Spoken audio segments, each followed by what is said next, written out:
travel is the best portal to inner peace. Kaya samahan nyo kaming libutin ang bayan ng Dasol dito sa Pangasinan.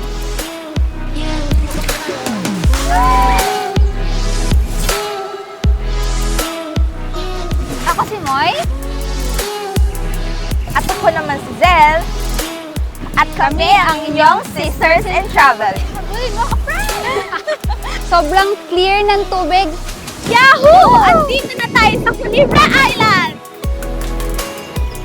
Sobrang ganda ng kuweba. Dito nga po sa falls na ito, at sarap maligo, ang sarap mag-unwind. Nandito po tayo sa pangpang ng Crocodile Island. Tingnan niyo po, ang daming seaweed. Dito lang yan sa Ganda Mo, Pangasinan! Ganda! Mulan na ang pasalan. Kanila pumasat sa Pangasinan, balikan ang lahat na papasaya. Kanila lasing ang taglay na ganda. Siguradong mag-enjoy ka. Kanila pumasat sa Pangasinan, balikan ang lahat na papasaya. Kanila lasing ang taglay na ganda. Siguradong mag-enjoy ka. Kalilan Pangasinan.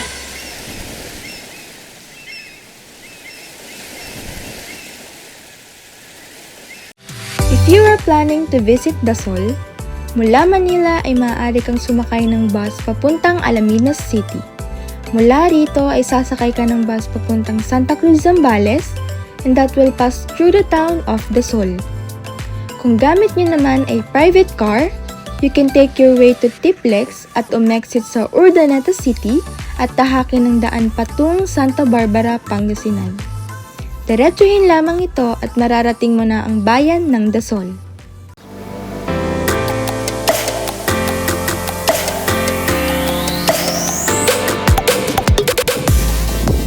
So tara sis, umpisahan natin ang ating adventure dito sa Dasol. So ang unang stop natin ay ang Culebra Island. Ang Culebra Island ay isa sa pinakasikat na pasyalan dito sa Dasol, Pangasinan. Mula dito sa Barangay Osmeña hanggang doon sa Culebra Island, approximately 10 minutes po ang ating travel. Tara sis, umpisahan na natin ang travel natin dito sa Dasol, Pangasinan.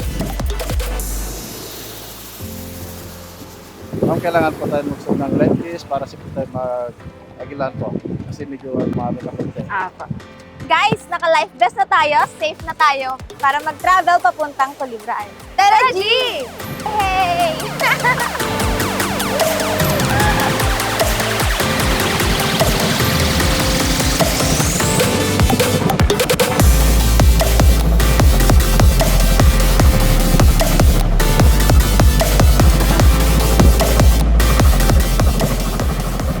So habang binabaybay natin yung laot, ang ganda ng view.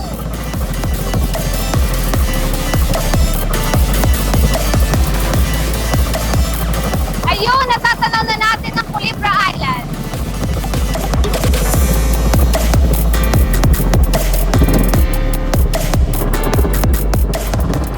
Ayun o, ang clear ng water.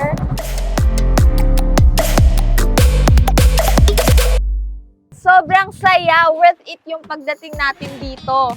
Yes, Sobrang ganda. Yes. After 10 minutes boat ride, yahoo! Andito na tayo sa Culebra Island!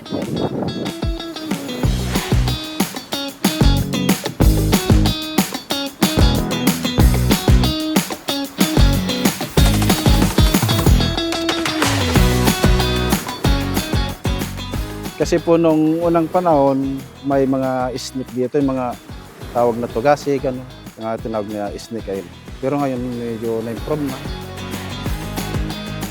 Ayun, sa lahat ng island na puntahan namin, ito pa lang talaga yung pinaka nagustuhan naming island. Kasi tahimik siya, tapos kalmado yung dagat. So, ang ganda niyang mag-relax-relax lang dito. Lahat po ng mga pupuntang dito mga turista, bawal natin magkalat-kalat ng mga basura para mapanatili natin yung kagandahan ng isla natin. Yes, probably ulit po talaga kami dito kasi sobrang ganda po ng place and i-recommend ko rin po siya sa mga friends ko. Culebra Island is love! Alam nyo ba na ang Culebra Island ang second most visited island dito sa Pangasinan? Kasunod ito ng 100 islands ng Alaminos City. Sobrang liit lamang ng Culebra Island at may ikot natin ito ng within 15 minutes lamang.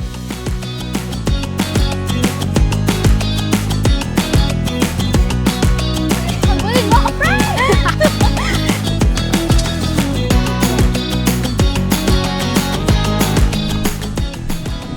Yung mga gusto mag-stay dito, pwede silang mag-rent ng tubo. Gusto mag-overnight dito.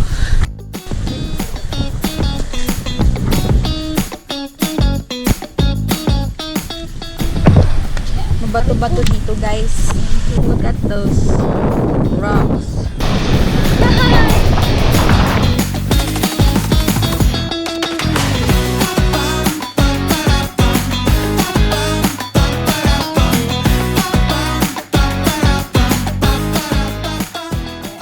Bye-bye, Culebra Island! Mamimiss kita. Babalikan kita.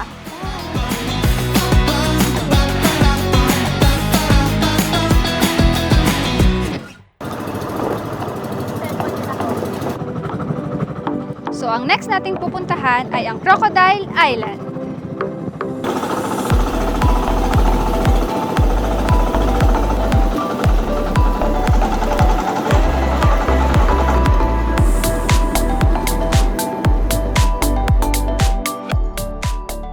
Tingnan niyo po, ang daming seaweeds. Dito po natin mapapatunayan na healthy ang tubig dagat dito sa Dasul.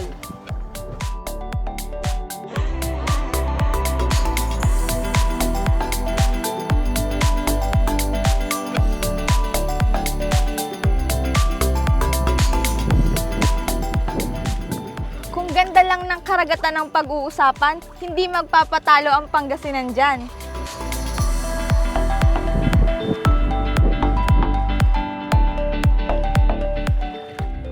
Ngayon po, nandito po tayo sa pangpang ng Crocodile Island.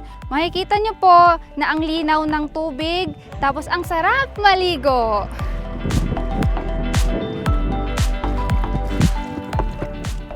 Guys, look oh, ang dami ding mga shells dito. Tara, collect tayo. Every time na mag-a-avail tayo ng tour packages after ng Culebra Island, ang next destination natin ay ang Crocodile Island. Andito na tayo sa Crocodile Island. Pero wala ka ni isang makikitang buhaya dito. Tinawag lang namang Crocodile Island ito dahil ang hugis ng isla ay parang buhaya.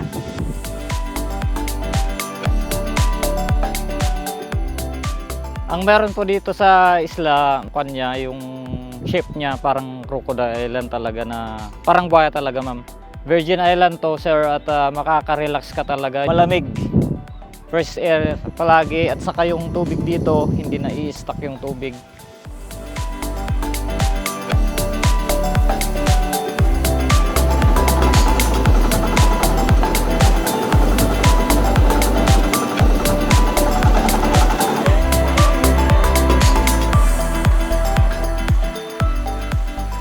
Sobrang saya! Nag-enjoy kami! Sarap mag-unwind, my heart is full!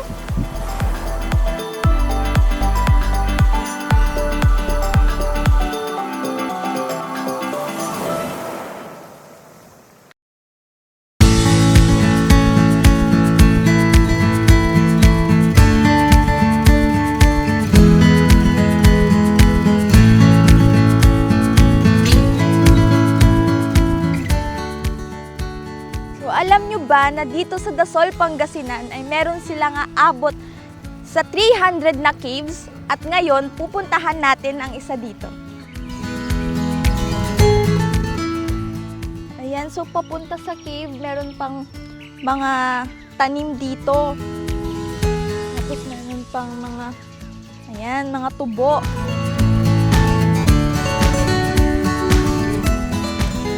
Sobrang presko dito dahil ang daming puno. Hindi ka mapapagod sa paglalakad. Yan guys, yung mga bahay, oh. Look, ang cute. Sobrang buhay probinsya talaga dito. Ayan guys, so meron pa akong nadaanan dito. Ano ata to? Lime. Guys, kuha tayo ng isa.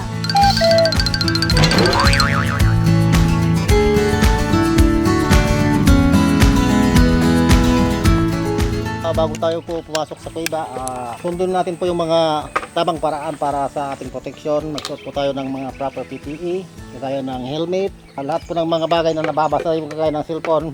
Kung maaari, iwanan nyo na lang dito sa bukal dahil may tubig po sa ilalim po ng kuweba. Tapos yung mga basura natin, kung ano man yung pinasok din natin, ilalabas natin po. Ayan. Tara, tuloy natin yung lakad. Ayan guys, so medyo masukal papunta dito sa cave, kaya kailangan nating mag-take ng extra safe.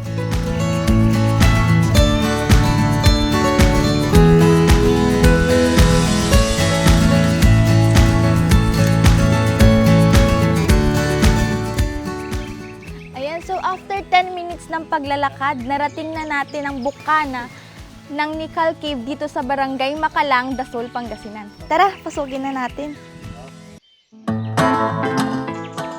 Piniram po namin yung baging ni Tarzan para safe tayong makababa. Uy, hawak niyo po yan. Promise?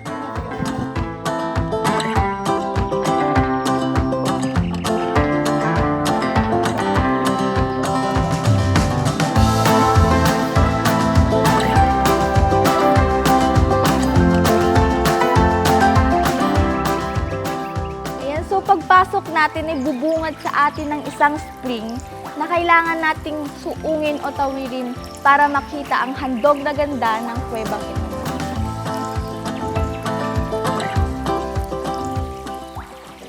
Ang daming mga bats. Ano na? Yun ang dami nila.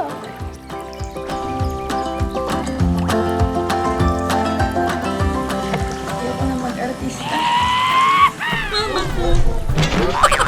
Alis ako pala sa...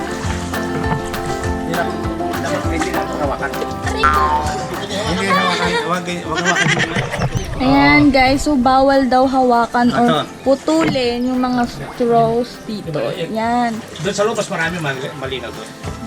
Pasok na tayo guys. Para mga pulong. Ano pong tawag sa mga yan? Saan po? Ito po. Stalactite sa taas. Stalactites sa taas. Ito ma'am, pulong na ito. Yung maputing niya, pulong. Ayan. Isang tapos crystallize yung kanya ma'am. Ito.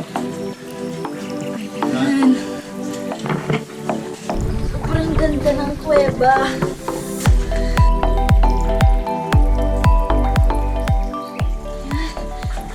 Aray!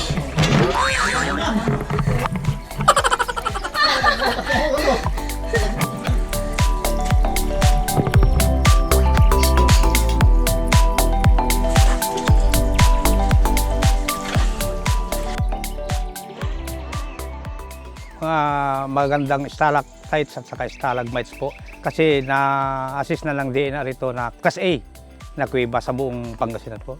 Isa sa pinakamagandang kuweba na na-assist ng DNR. Kasi ito pinagbabawal ng DNR na papasok sa loob. Pwede silang pumasok, may portion lang na pwede silang pumasok hanggang sa kung saan yung nasasabi na nilang hangganan. Kasi yun po yung palang pinoprotektahan na ng DNR. Ayan, so first time kong pumasok sa kuweba. Ayan, nung una natatakot ako kasi sobrang dilim and sobrang sikip ng daanan. Pero nung nakita ko yung mga stalactite, sobrang nag-enjoy ako. Parang gusto ko pang mapuntahan yung iba't ibang kuweba dito sa Pangasinan. Ayan, kaya sa mga gustong bumisita dito sa Dasol, ito ang hindi nyo dapat makalimutang itry. Ganda!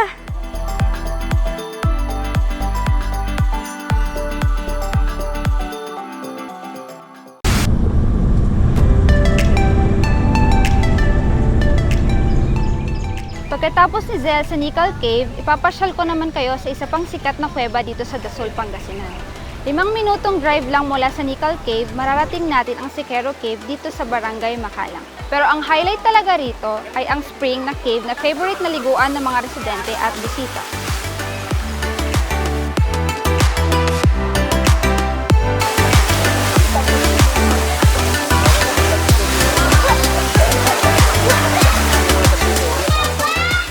Siquero Cave ang tinaguriang cave with the pool ng Dasol, Pangasinan.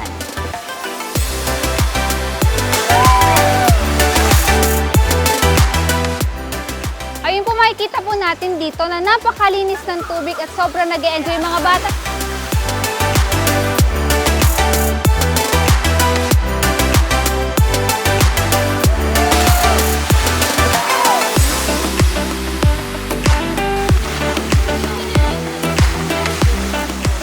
Sobrang clear ng tubig. Look, oh, tingnan niyo yung mga bato.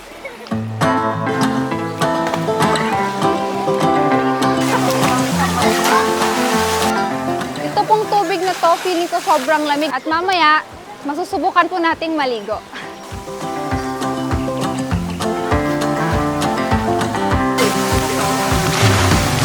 Hi!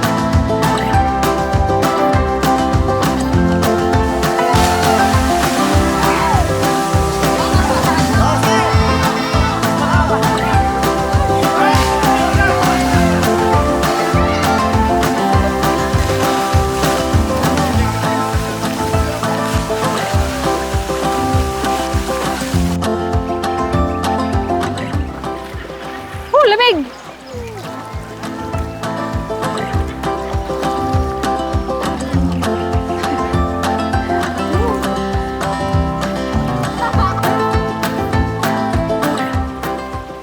So guys, ito pong nakikita natin ang Siquero 1 Cave.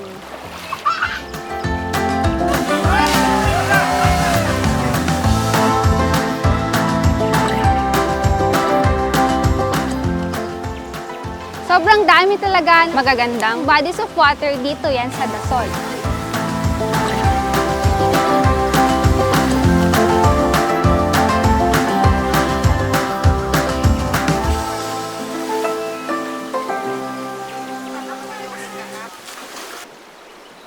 Kalilan, Pangasinan.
Kalilan, Pangasinan.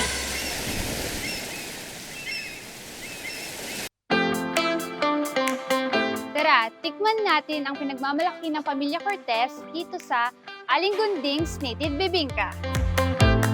Una, nagsimula lang po kami sa isang flavor, yung may buko. Tapos later on, napag-isipan namin na masarap din palang lagyan ng itlog na maalat na may queso.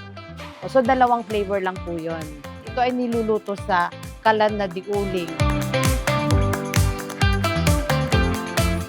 Ang gawa namin sa isang lutuan namin, nakaka-28 kami na ganito. So far, ang malinis ko doon is 650. Maliit lang ang kita, mahirap ang paggawa. Pero ang gusto kong mabuhay doon ay yung alaala ng magulang namin na ipinasa sa amin. In memory of our mother.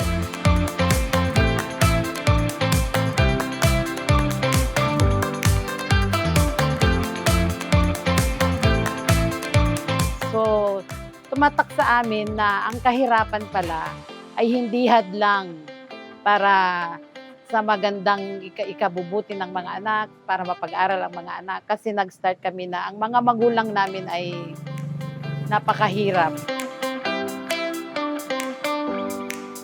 Actually po pag ganito po, gaano po katagal po siya niluluto? Mga 10 minutes po. 10 minutes po.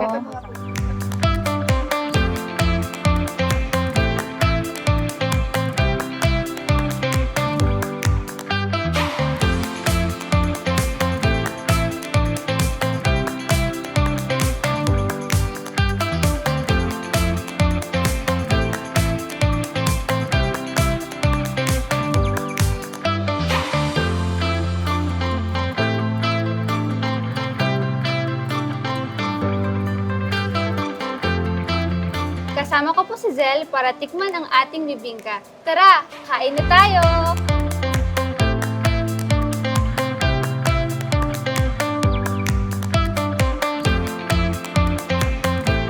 Kaya nga naman, kung tayo po ay nagawi dito sa Dasol, ating tikman ang Aling Gunding's native bibingka.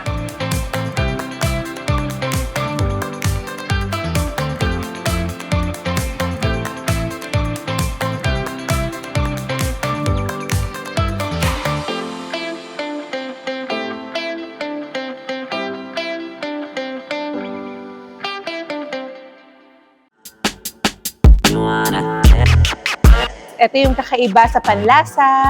Siyempre parang the usual, meron tayong mga Hawaiian, pepperoni, pero ito parang pag narinig mo, blue cheese, di ba? Parang there's something sa kanya, unique sa kanya. Yung una, gagawa po na ako ng dough. Tapos, kailangan yung dough talaga, yung sakto lang pagkamasa. Hindi siya sobra sa basa or ano. Yung sakto lang yung niya, yung timpla niya. Una, kailangan ko sugar, salt, pero hindi ako gumagamit ng butter. Milk lang at saka water at saka asin. Yun lang. Kailangan mo nun sa isang nilalagyan mo siya ng mozzarella cheese, itatap mo na lang yung mga yung blue cheese. Itatap mo lang siya. Tapos mga 7 minutes or 7, medyo makulay na siya kunti or medyo brown na siya. Basta wag lang siya over na pwede mo na siyang tanggalin. Ayan, medyo brown na yung pagkaluto niya. Pagka pwede mo na siya i-serve. Pwede mo na siya i-planting or i-kakat. Ito na po yung blue cheese pizza. Pwede nyo na pong tikman.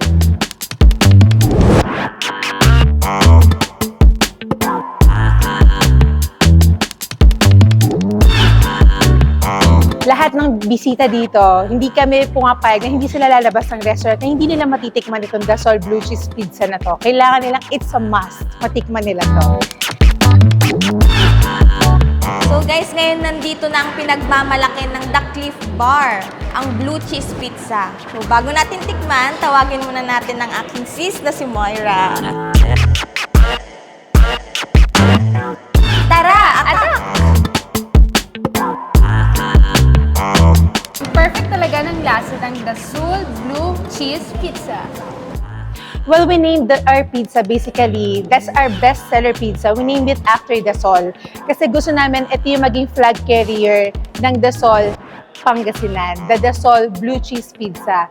Ito rin actually, hindi namin na-expect yung pagtanggap ng tao na ganun kainit, na parang bago sa panlasa nila kasi with a twist eh.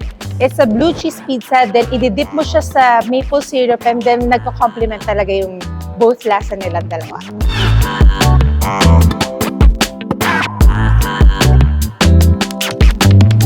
Sis, kailangan natin ubusin to ha. Ako pa ba hinawan mo? Tara na, ubusin na natin to.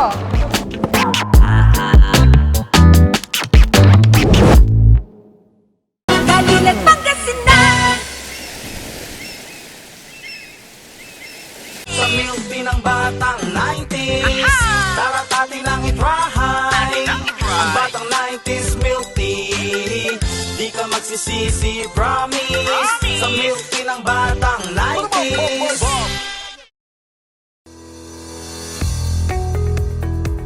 Looking for a place to stay in Baguio City? Find your calm at Hotel Supreme. A good dip at their pool.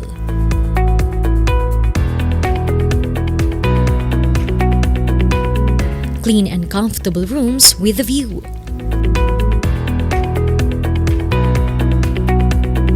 Accommodating staff.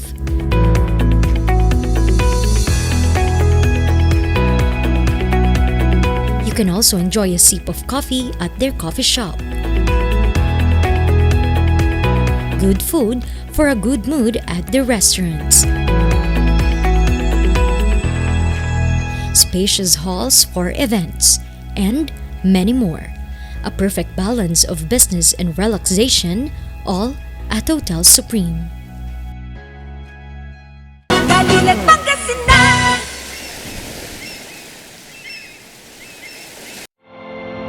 Andito tayo ngayon sa Barangay Bobonot, dito pa rin sa Dasol. Tara, silipin natin ang kanilang pinagmamalaking falls.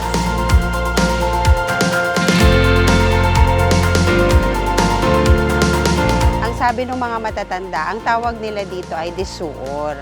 Pero eventually, nagpalit, pinalitan nila ng Sandabusuban. During the 80s, naging labahan ito. Ginagamit nila siya na pag naglalaba. Tapos may mga families na nagpipiknik. Kasi nga, libre lang siya, accessible sa mga tao. At saka naging diving site ng mga kabataan.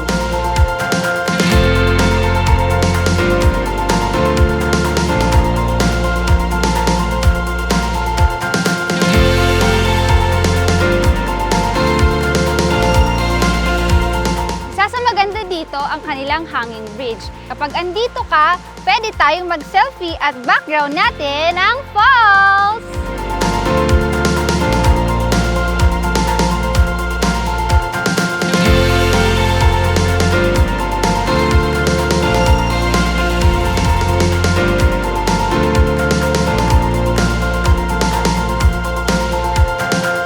Ito po yung hanging bridge na sa likod. Hanging bridge. Lamig ng tubig! Sarap maligo!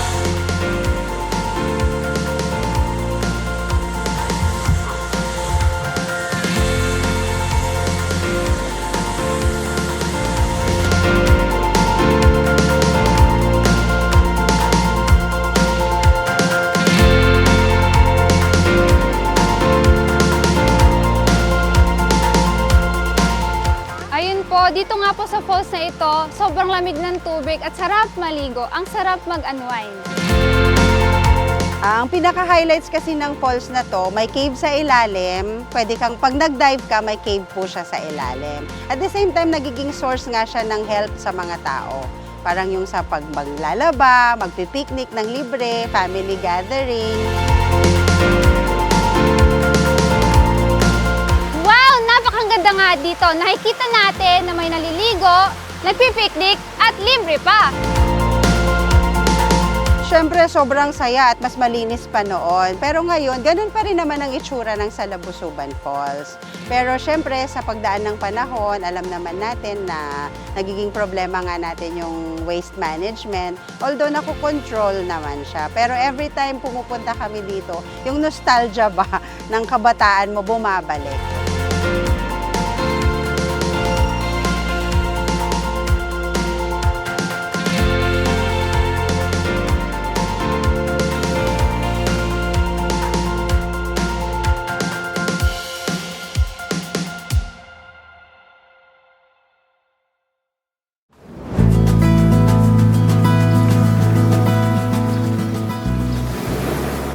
Sino nga bang hindi may in love sa ganda na inihahandog ng bayan ng Dasol? From the pristine beaches, breathtaking waterfalls, and captivating caves, talaga nga namang mamamangha at hindi ka magsasawa. If you're looking for a relaxation, adventure, Dasol, Pangasinan has something for everyone. This place has given me a break from the chaos of everyday life, while also enabling to find the unseen treasures within myself.